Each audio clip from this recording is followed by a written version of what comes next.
Think about the last time you ordered food delivery. The person who brought that meal to your door is, well, more than likely part of the gig economy. Oh, almost certainly, yeah. Right. And they might be working, 12-hour days, burning gas in heavy traffic, dealing with some algorithm that dictates their entire income, and doing it all with absolutely zero safety net. Which is an incredibly exhausting treadmill to be stuck on. Exactly. But what if the solution to rescuing that driver from that dead-end job was hidden inside a modular farming structure? It sounds like a stretch when you put it like that. I know, I know. And what if I told you that same farming structure simultaneously grows edible mushrooms, heals the earth beneath it, and get this, processes zero-carbon cloud computing data for a massive corporation? I mean, it sounds completely absurd on the surface. You're mashing together rural agriculture, elite data science, and socioeconomic reform. But that intersection is exactly where the most profound innovations are happening right now. Which is exactly our mission for this deep dive. Today, we are taking you inside the blueprint of a revolutionary agritech franchise model in Malaysia called Ecoladang. Yeah, and it's a fascinating one. We are going to extract exactly how this model is completely dismantling traditional large-scale farming. Because, from what I've read in these sources, they aren't just tweaking the old agricultural model, they are replacing it entirely with a localized, human-first, hyper-tech ecosystem. It really is a masterclass in systems engineering, but it's also, a masterclass in community wealth distribution and ecological restoration. Right. When you look at the architecture of what Ecoladang has built, it challenges our most basic assumptions about what a farm is actually supposed to do, who's it supposed to serve, and how should it interact with both the natural world and the digital economy. Okay, let's unpack this, because before we can even begin to understand the artificial intelligence they're using, or like how a gig economy driver becomes a data center operator, we have to look at the literal physical foundation of the farm itself. The literal ground level. Yeah, the ground level. And I want to start here because it completely defies how human beings have built agricultural infrastructure for the last century. I mean, when you picture a new large-scale farming operation being built, the very first thing you picture is a fleet of bulldozers. Well, yeah, that's standard operating procedure. The traditional approach to industrial agriculture treats the land as this wild element that has to be dominated and sterilized. You just flatten everything. Exactly. You clear-cut the vegetation, strip away the topsoil, grade the land so it's perfectly flat, and then you pour acres of suffocating concrete to create a stable base for your facilities. But pouring all that concrete has massive ecological consequences. Huge consequences. You are essentially sealing off the earth. But Ecoladang operates on what their founders call a non-negotiable belief. Okay. Their true north is that farming must give more to the earth than it takes away. If you start your farm by pouring a massive concrete slab, you have already failed that mission on day one. Because you've already taken from the earth. Right. So to achieve their true north, they had to entirely rethink the physical infrastructure from the dirt up. So the solution they came up with is something they call the AgroShack. According to the blueprints, these are modular units ranging from about 300 to 800 square feet. Yep. But the defining feature, the thing that caught my attention immediately, is their strict no concrete rule. Instead of pouring a foundation, these AgroShacks are gently raised off the ground using helical steel screw piles. That's right. Now, I'm trying to visualize this. What exactly is a helical screw pile in this context? Imagine a massive steel screw similar to a corkscrew, but engineered for heavy structural loads. Okay. Instead of digging a massive hole, pouring liquid concrete and waiting for it to cure, you take heavy machinery and you physically twist this massive steel screw deep into the bedrock or the dense subsoil. Just twist it right in. Yeah, exactly. It provides incredible structural stability, enough to hold buildings, heavy machinery, or modular farming units, but it requires absolutely no excavation. It's kind of like acupuncture for the earth. Oh, I like that. It's a thin, precise insertion that angers deeply without requiring you to slice the patient open and cause massive trauma to the surrounding area. That's a brilliant way to look at it. And what's fascinating here is the immediate ecological preservation that occurs beneath the structure. Let's look at water, for instance. Okay, let's talk about the water. When you pour a concrete slab, you instantly disrupt the natural hydrology of the area. When it rains, water hits that concrete and has to go somewhere else. It runs off the sides, gains speed, and it takes the surrounding topsoil with it. especially in a place like Malaysia, where you are dealing with like torrential monsoon rains. Exactly. Torrential rains hitting massive concrete pads create severe soil erosion, which is a plague on cleared agricultural land. But with an AgroShack raised on screw piles, the water doesn't hit a wall. It just flows right under it. The monsoon rains can flow completely naturally beneath the structure. The hydrology remains intact.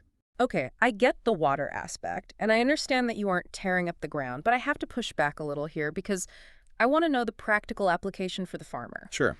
If these structures are just screwed into the earth and you haven't poured concrete, do you just get a gold star from an environmental group, or does this fundamentally change the relationship between the operator and the land they're standing on? Oh, it changes everything, primarily because of what you are preserving beneath the surface. Right. I mean, soil isn't just dirt, it's a living ecosystem. The earth is full of incredibly delicate subfloor, fungal, and mycorrhizal networks. Mycorrhizal networks. Can you break that down for the listener? I mean, what does that actually do? Think of mycorrhizal networks as an underground biological internet. An internet? Yeah, it's a vast microscopic web of fungal threads that connect the roots of different plants. This network is what keeps the soil alive. It facilitates nutrient transfer between plants, it stores immense amounts of carbon, and it maintains the physical structural integrity of the soil so it doesn't just turn to dust and blow away. And concrete just kills all of that. When you strip topsoil and pour concrete, you crush, suffocate, and kill that entire network. You sterilize the earth.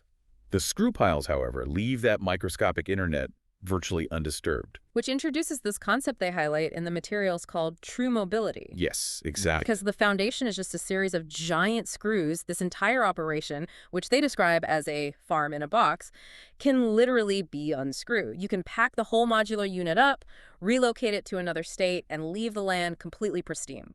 Or, in many cases, significantly better than you found it. This is the ultimate shift in the operator-land relationship. Oh, so? The farm transitions from being a destructive resource extraction site into an active eco-lab.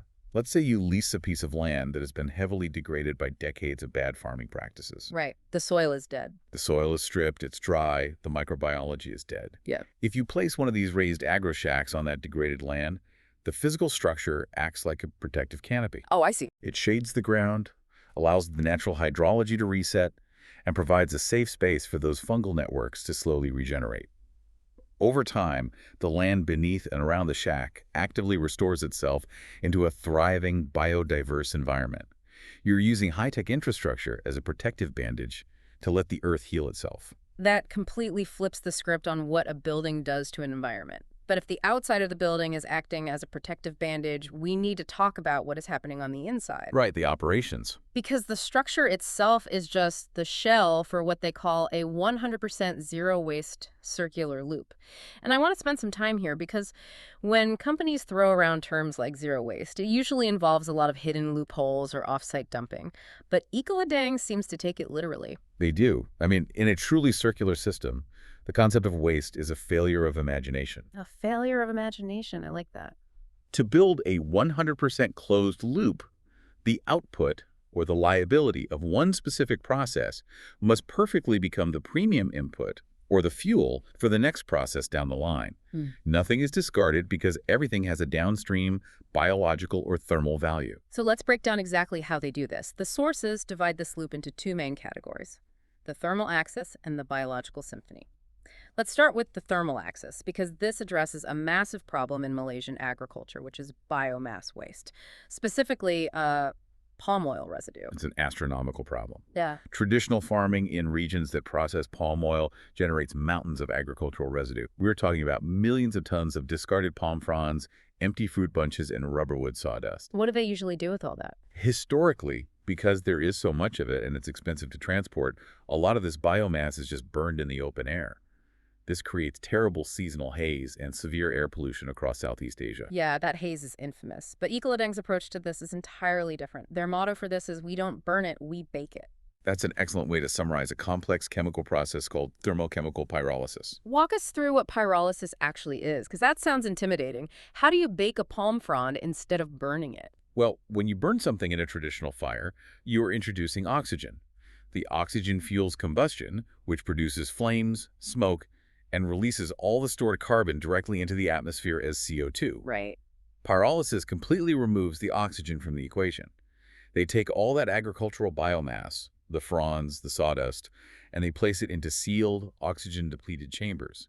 They then apply extreme heat. But without oxygen, it can't catch fire. Because there is no oxygen present, exactly, the material literally cannot combust. Instead, the high heat causes the complex organic molecules in the wood to break down chemically. And the things that come out of that oxygen-starved baking process are wild. First, they yield something called syngas. Synthesis gas. It's a highly combustible, clean-burning mixture, primarily made of hydrogen and carbon monoxide. And they take that syngas and pipe it directly into off-grid turbines. The sources say this process generates between 2 to 4 megawatts of continuous clean electrical power directly for their farms. Which is substantial. Yeah. So right out of the gate, the agricultural waste that used to cause air pollution is now providing 100% of the electricity needed to run these high-tech AgroShacks. It guarantees their energy independence. Yeah. They aren't relying on a fragile national power grid, and they aren't using fossil fuels for electricity. But the pyrolysis process doesn't stop at just generating electricity. Right, and this is where I was genuinely shocked by the source material. They take a portion of that syngas, and in their larger municipal-scale agroparks, they run it through something called a Fischer-Tropsch synthesis process. Yes. The end result of this process is high-density drop-in renewable diesel. I read that line 3 times. Are you telling me they are taking discarded palm leaves, putting them in a chamber, and pulling out high-grade liquid diesel fuel to run heavy machinery? How does a closed loop sustain that much energy generation? It seems like magic, I know, but it's actually a fascinating manipulation of energy density and state changes. Let's look at the history of Fischer-Tropsch. This isn't a new concept. The process was actually developed in Germany in the 1920s when they had plenty of coal but very little liquid petroleum. Okay. The underlying science is that carbon is carbon and hydrogen is hydrogen, regardless of where it comes from. So a carbon atom in a palm frond is the exact same as a carbon atom in crude oil. Precisely. The carbon stored in those palm fronds was captured from the sun via photosynthesis. It stored solar energy. The pyrolysis process we just talked about unlocks that energy and turns the solid wood into a gas. A syngas. Right. Yeah. Then the Fischer-Tropsch process takes that gas and introduces it to immense pressure and heat, passing it over specific metal catalysts, typically cobalt or iron. What does the cobalt catalyst actually do to the gas? I mean, how does it turn gas into liquid? It acts as a sort of molecular matchmaker. When the syngas hits the cobalt under high pressure, the chemical bonds break apart and rechain themselves. The catalyst forces the short carbon and hydrogen molecules to string together into much longer, heavier hydrocarbon chains. Wow. When the chains get long enough, the gas naturally condenses into a liquid. So you have literally taken the carbon from a palm frond, turned it into a gas, and then chemically forced it to become a liquid hydrocarbon, a fuel. That is unbelievable. And by doing this on a localized scale, they generate enough renewable diesel to fuel their entire logistics fleets. Think about the impact of that. Their delivery trucks, their heavy machinery, their supply chain logistics, it all becomes completely zero emission. Wait, how is a diesel truck zero emission? It's still burning fuel out the tailpipes. Right, it's net zero emission. Right. When a truck burns traditional fossil fuel diesel, it is taking carbon that was buried deep underground for millions of years and releasing it into the atmosphere. That adds new carbon to the current carbon cycle, which causes global warming. Because it's ancient carbon. Exactly. Yeah. But when you burn Fischer-Tropsch renewable diesel, sourced from palm fronds, you are only releasing the exact same amount of carbon that the palm tree absorbed from the atmosphere just a few months ago while it was growing. I see. You aren't adding any new carbon to the system. It's a perfect closed carbon loop. Okay, that makes perfect sense. So we have off-grid electricity and net zero liquid fuel. But we haven't even mentioned the final physical output of the thermal axis, which is biochar. Right. When you bake the biomass in that oxygen-depleted chamber, you are left with this blackened, highly porous, carbon-rich material. It looks a bit like crushed charcoal, but its microscopic structure is what makes it so incredibly valuable. I like to think of biochar as microscopic coral reefs for the dirt. If you look at it under a microscope, it is completely full of tiny nooks, crannies, and tunnels. Yes, tons of surface area. And those microscopic tunnels hold on to water during droughts, and they provide the perfect housing for beneficial soil microbes to live and multiply. And the most important part, that carbon is stabilized. They take this biochar and put it right back into the degraded soil beneath the AgroShacks, permanently locking away that carbon for generations. It's a permanent carbon sink. Yeah. So just to recap the thermal axis real quick, you start with toxic agricultural waste, you bake it, you get electricity to power the farm, liquid fuel for the trucks, and a permanent carbon-storing sponge to heal the soil. That is an incredibly elegant system, but that energy generation is just the setup, because that thermal power is used to run what Ecoladang calls the biological symphony. Yes. And this is where we get into multi-trophic cascades. Which is a fancy term, but multi-trophic simply means utilizing different levels of the food chain in a sequential, interconnected way. Right. And this symphony starts with mycology, or the study of fungi. Mushrooms. Inside the AgroShacks, they cultivate fresh, highly profitable edible and medicinal mushrooms on organic substrate logs.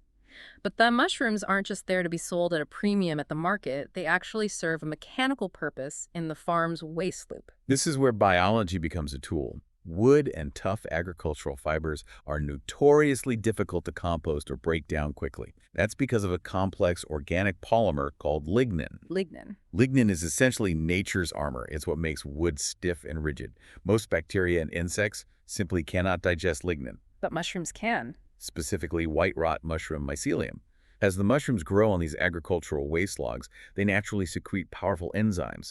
These enzymes act like microscopic chemical scissors. Chemical They scissors. snip through those rigid lignin bonds, breaking down the armor. The mushrooms use the nutrients to grow, but more importantly for the farm, they pre-soften the organic material. They take a rigid, indigestible liability and turn it into a soft, accessible resource. Okay, but let's look at the reality of farming at scale. I'm trying to picture this.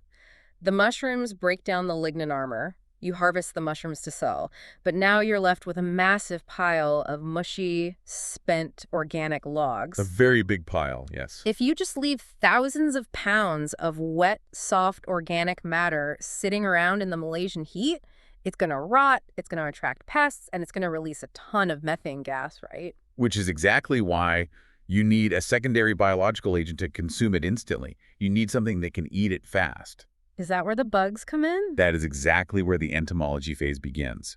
Once the mushrooms have acted as the chemical scissors, those spent, pre-softened logs are immediately fed to black soldier fly larvae, or BSFL. The sources refer to black soldier fly larvae as nature's ultimate bioconverters. It's a completely earned title. BSFL are voracious. They can consume massive amounts of soft organic matter at an astonishing speed, and as they eat, they're converting that waste into high-quality protein and fat within their own bodies. They just devour it. They eat so quickly that the organic matter doesn't have time to rot and release methane. They lock the energy into their biomass. So we have mushrooms breaking down the hard stuff, bugs eating the soft stuff. And what do you do with millions of incredibly protein-rich larvae? You move up the food chain to animal husbandry? Exactly. The larvae are harvested and processed into a hyperlocal organic feed. This feed is given to the vertical aquaculture systems, so fish tanks and flocks of free-range kampong chickens that roam around the site. This is a huge economic win, right? Because from what I understand, importing commercial feed is one of the highest operating costs for livestock farmers. It's massively expensive and completely dependent on global supply chains. By generating their own premium protein feed from what was originally agricultural waste, they cut their operating costs dramatically while producing healthier organic livestock. And there is one final act to this biological symphony, which ties back to the water. We have these vertical fish tanks being fed by the larvae.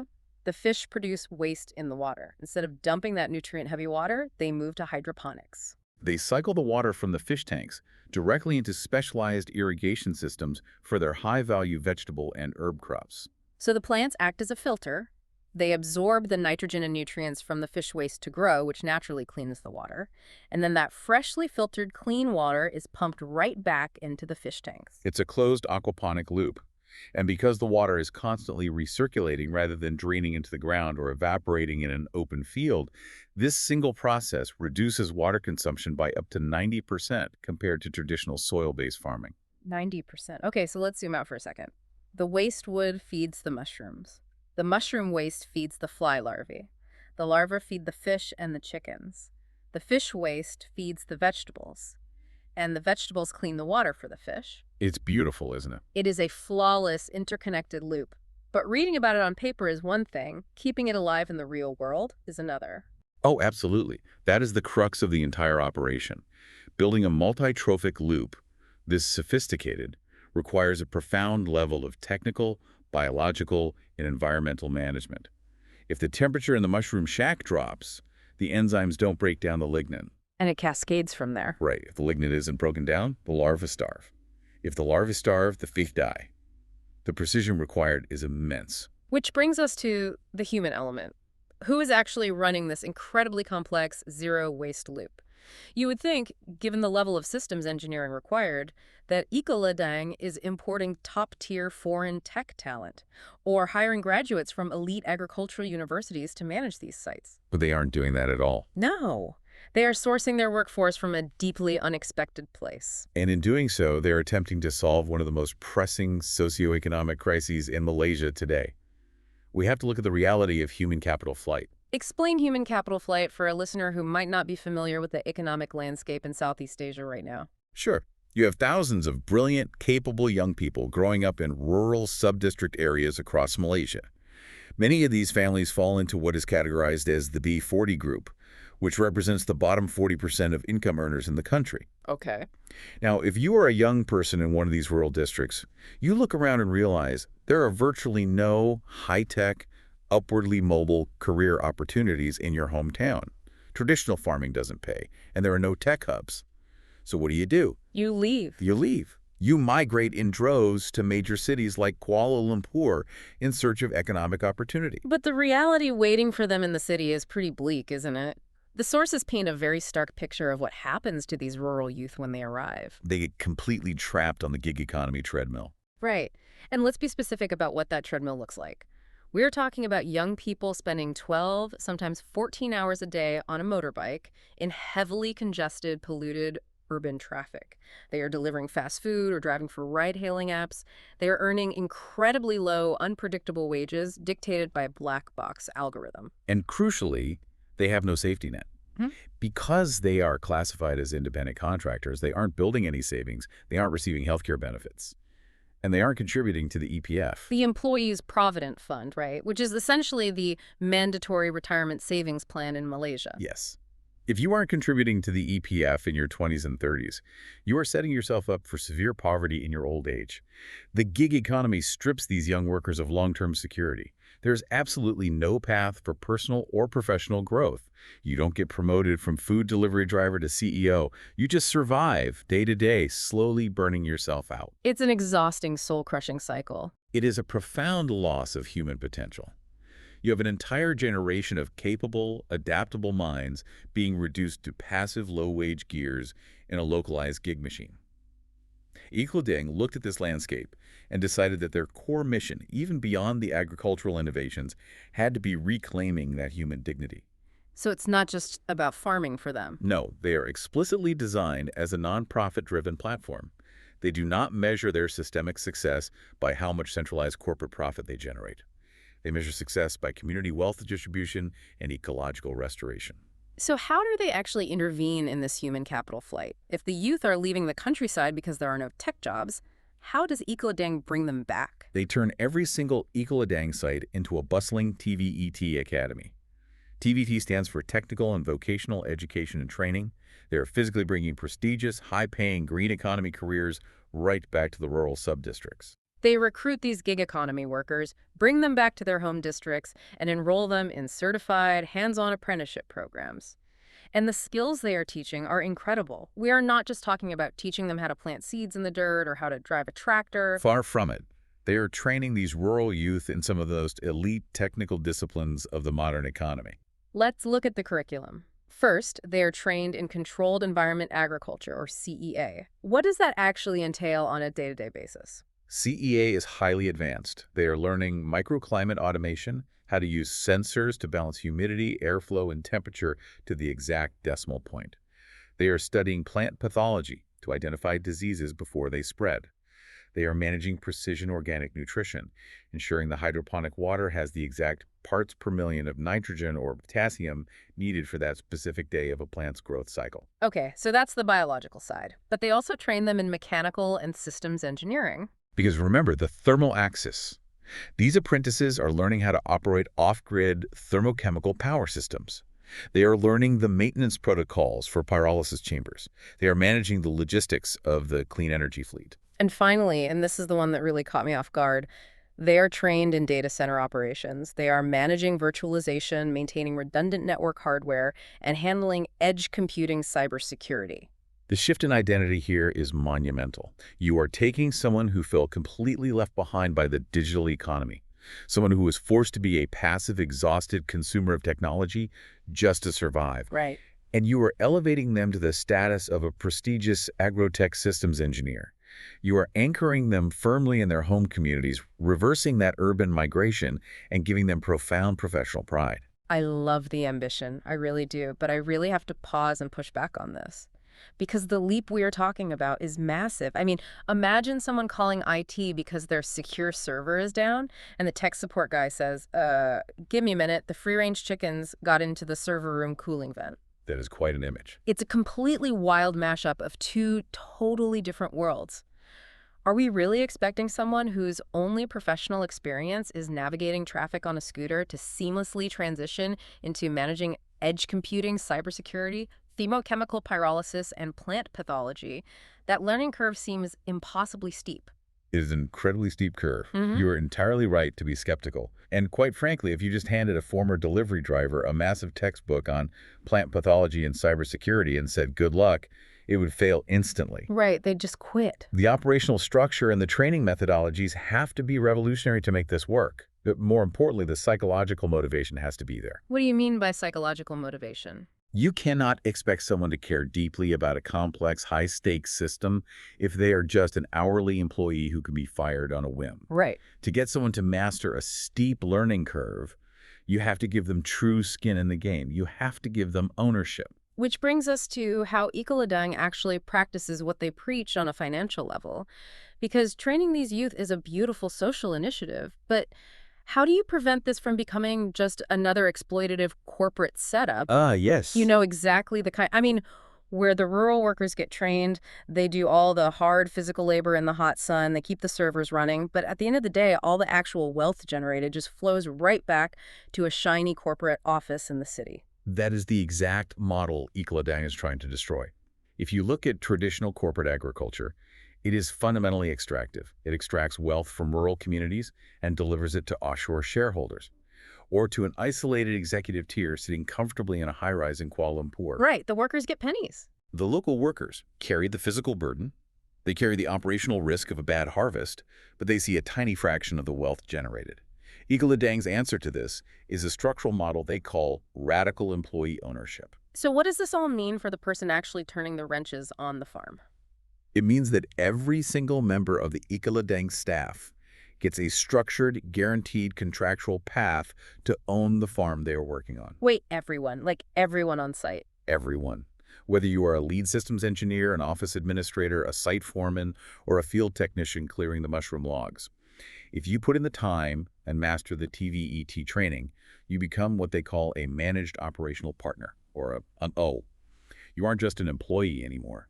You own a piece of the high-tech means of production. This is a radical decentralization of wealth, but obviously a young person coming out of the gig economy doesn't have the hundreds of thousands of dollars required to buy the hardware, the solar panels, the servers, and the AgroShacks up front. Someone has to front the initial capital to build these farms. Exactly, which is why it doesn't exist in a vacuum. There is a deeply collaborative ecosystem here between different stakeholders.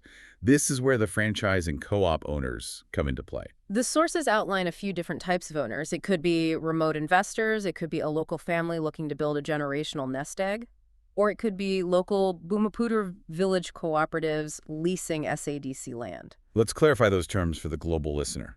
Bumiputra refers to the indigenous and Malay populations in Malaysia, who historically make up the majority of the rural population and have been the focus of national economic empowerment initiatives. Got it. And SADC land. SADC land refers to State Agricultural Development Corporation land. This is often idle, unused government land. So a local village cooperative can lease this idle government land, pool their money, and purchase the farm in a box hardware. Yes.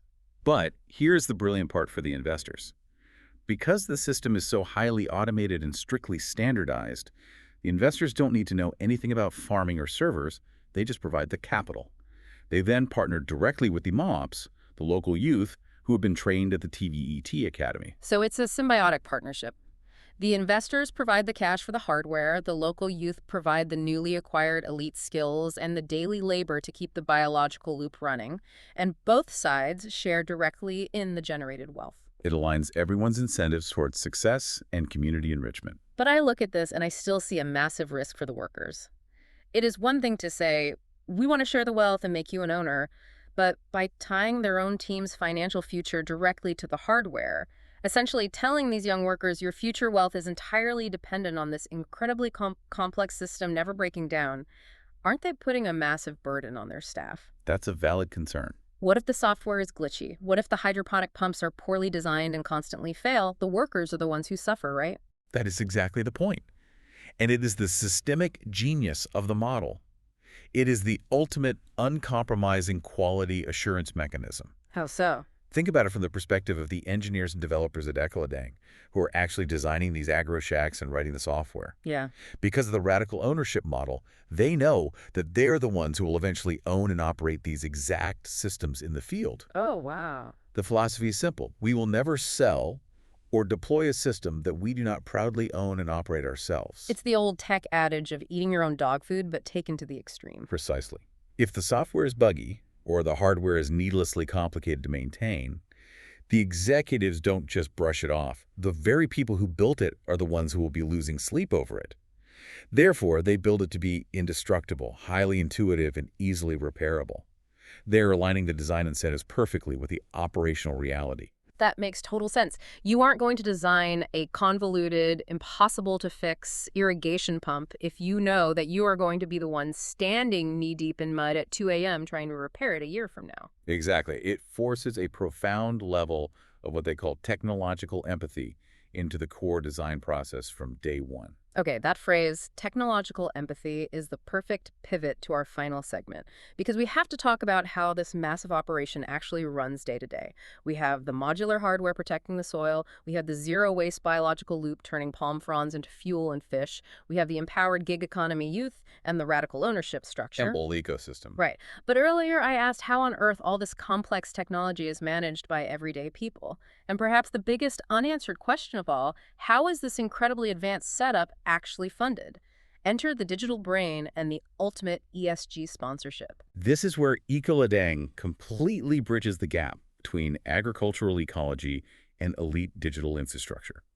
To understand why they need an AI, consider the sheer amount of data required to monitor a multi-trophic closed-loop system. It must be staggering. I mean, all those different environments. It is beyond human capacity. You have temperature sensors in the pyrolysis chamber, you have humidity sensors in the mushroom logs, you have pH and nitrogen sensors in the hydroponic water, you have biomass conversion rates, power generation metrics from the turbines, and security protocols for the network. You're right. You can't just have a guy walking around with a clipboard checking all that. Exactly.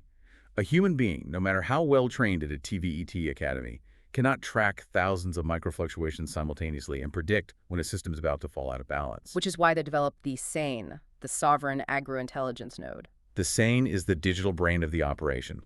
Every single Ecoladang site is governed by an on-premise, hardened server cluster running this AI. But here's what I love about how they programmed it. They specifically designed the SANE so it wouldn't be this cold, terrifying, job-killing algorithm. You know, the kind of AI that just barks optimized orders at humans or eventually replaces them entirely. They engineered it with that technological empathy we just talked about. It acts as an ever-present, infinitely patient mentor. We talked about how steep the learning curve is for these gig economy youth transitioning into complex agrotech. The SANE is the bridge that makes it possible. How does it actually guide them? It uses a friendly, gamified visual interface, likely displayed on tablets or screens throughout the AgroShack, to guide the apprentices and the MOPs step-by-step through real-time standard operating procedures. It's essentially gamified guidance. It tells you exactly what valve to turn, how much feed to distribute, and it constantly monitors the environment in the background. If the humidity in the mushroom chamber drops by 2%, or the water flow in the fish tank slows down, or a camera detects an anomaly in the color of a plant's leaves, the SANE alerts the team long before it becomes a catastrophic crisis. It acts as an absolute expert on demand. This entirely removes the paralyzing fear of failure for these new farmers. They know the AI has their back. But there's a crucial detail in the blueprint regarding how this AI runs. The SNA runs on localized large language models, and the entire server cluster is completely offline. Yes. This brings us to a fundamental, non-negotiable principle of their operation data sovereignty. Now, I understand the desire for privacy, but I have to push back here. Why the absolute obsession with keeping the server completely offline? Isn't the whole point of modern cloud computing and AI to be connected to the global grid? Well, normally, yes. To share data, update algorithms in real time, and leverage global compute power? By physically severing the internet connection, aren't they severely limiting the AI's capabilities? It's a trade-off, but it's a highly intentional one focused on protection. In today's digital landscape, agricultural and operational data is incredibly valuable. Mega corporations and multinational tech companies constantly extract data from localized farms, weather patterns, crop yields, proprietary biological efficiencies. And they use that data to enrich their own centralized algorithms. And they rarely share the financial upside with the farmers who generated it. Exactly. It's digital extraction, mirroring the old physical extraction. By keeping the sane server cluster completely offline, Ecoladang guarantees that all operational, biological, and technical data stays securely within the borders of Malaysia and specifically within the control of the local farmers. They are fiercely protecting the intellectual property and the digital sovereignty of the community. Here's where it gets really interesting, because while the Sane's primary job is keeping the farm alive and teaching the youth, these powerful, isolated server clusters have a secondary, highly lucrative superpower. It is a concept they call sovereign data farming. To truly appreciate how disruptive this is, we have to look at the massive liabilities of traditional data centers. You mean the massive warehouses full of servers that run the internet and cloud computing? Yes. Traditional cloud computing data centers are environmental nightmares.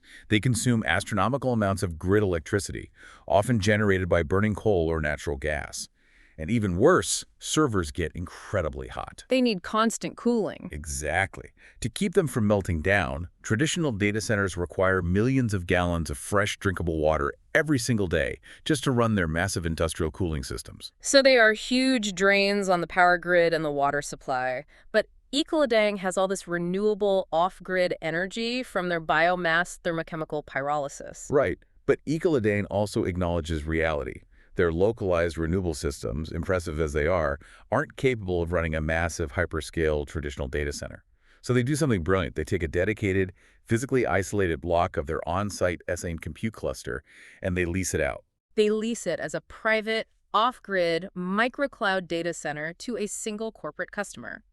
It acts as a highly secure, remote edge computing extension of that corporation's local data infrastructure.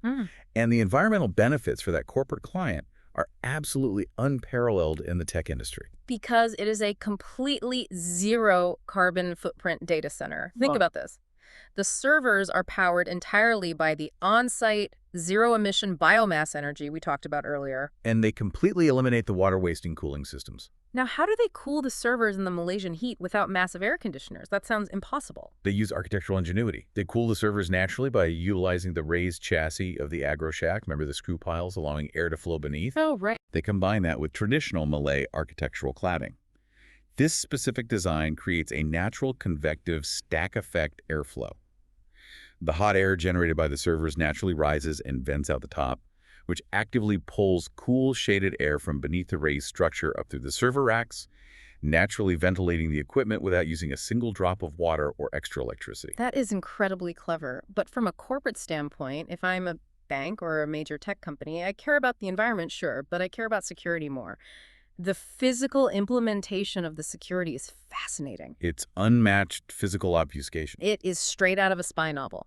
Because the edge data center is housed inside a standard AgroShack, it is visually indistinguishable from a mushroom cultivation shack. You could be walking through this farm looking at rows of identical modular green structures. And you'd never know. One is growing white rot mushrooms and housing fly larvae, and the identical one right next to it is processing highly secure zero-carbon cloud computing data for a major multinational corporation.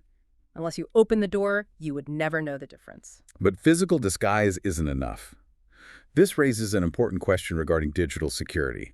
If the farm is offline for sovereignty, but they are leasing space to a corporation, how does the corporation actually interact with the server?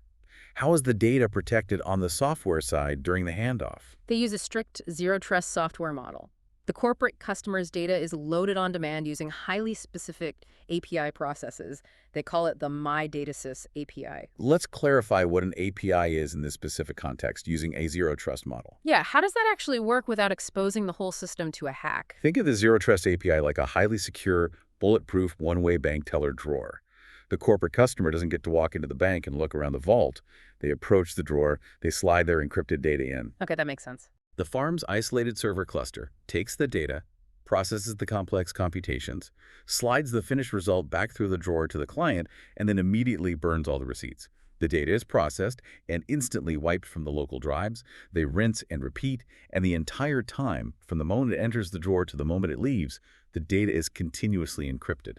So you have a highly secure, completely carbon neutral, physically invisible edge computing cluster. For a modern corporation that is facing immense public and shareholder pressure to reduce their carbon footprint, this isn't just a neat tech trick. This is the holy grail. It creates a direct, incredibly powerful ESG sponsorship pathway. ESG being environmental, social, and governance. It's the framework investors use to measure a company's sustainability and ethical impact. Let's look at exactly how Ecoladang's sovereign data farming hits all three of these ESG pillars, because this is the economic engine that funds this entire utopian vision. Right, let's break it down. First, the environmental pillar. The corporate partner gets to completely greenify their intensive AI and data workloads. They can definitively claim that a portion of their computing is powered by off-grid biomass energy, cooled by natural airflow, and utilizes zero fossil fuels and zero cooling water. Which is massive for their carbon reporting. Second, the social pillar, which is arguably the most impactful part. 100% of the computing lease fees that the corporation pays for the server space goes directly into funding the local TVET Academy. It pays the salaries of those B40 youth who are operating the site. The corporation's need for data processing literally pays to rescue these youths from the gig economy. It's a direct wealth transfer. Exactly. And finally, the governance pillar. Ecoladang doesn't just ask the corporation to trust them. They provide a fully transparent, blockchain-audited ledger of all operations. This proves to the corporation's board and their shareholders that their ESG investment isn't just corporate greenwashing. It is actively, demonstrably creating high-status agrotech jobs and restoring degraded local land. It is a breathtaking masterstroke of systemic circular design.